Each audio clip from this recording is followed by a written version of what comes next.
My first guest is Frank Darris. Frank is America's top insurance attorney, and today we're going to talk about holiday accidents. No doubt about the fact that this is the time, the holidays, in which a lot of people are on the road, and because of that, I guess the first thing you think of are holiday accidents, and there's no doubt about the fact that there are a lot of traffic accidents due to not only the numbers of people who are on the road, but let's face it, Frank, a lot of people who normally don't imbibe will have a toddy or two during the holidays, and that just increases the chances of automobile accidents.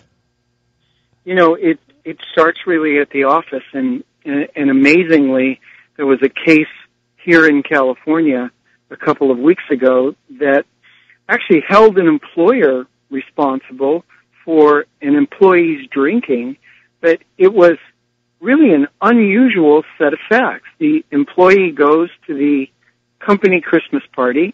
They have some cocktails. They're not drunk when they leave.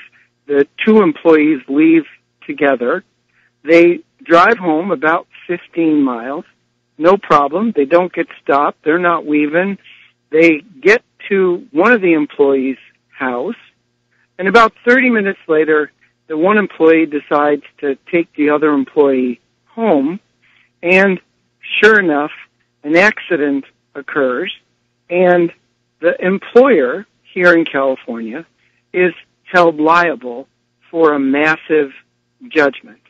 And the rationale was, hey, Mr. Employer, you had a company-sponsored Christmas party, you served alcohol, and one of your employees drank, didn't kill or injure anybody on the way home, actually got to their house safely.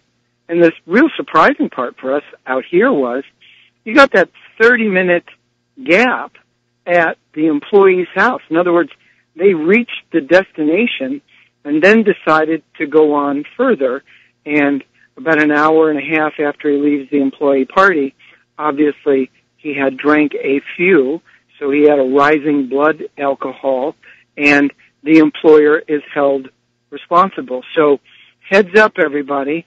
What the court said was there was a real simple way for the employer to monitor liquor at a company Christmas party, and that's by issuing tickets. And if you're monitoring the tickets for your employees, you can monitor the amount of alcohol. Yeah, I think the issue was that, you know, we can do our best to monitor our employees at the party. Here, we've got what we call rising blood alcohol. I mean, some people can have a couple of pops, 1, 2, 3 pops within 10 minutes. You know, they get stopped a half an hour later.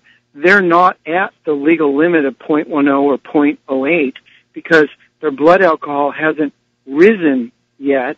Here we get somebody that, you know, the evidence was they had 3 or 4 cocktails just before they left, and yep, they make it home, but within about an hour of leaving the company party, therein the next accident occurs. I've got 40 some odd employees, and we do a real lovely Christmas party for all my people, and we do it at noon, trying to eliminate that, you know, late night drinking and then driving. So we do my party at noon on Friday. And guess what I'm doing this year, Gary? I'm issuing tickets so that I know, and I've got somebody monitoring how many, you know, mimosas my people are going to drink next Friday, just so that I'm in compliance with the law. Just something we got to think about.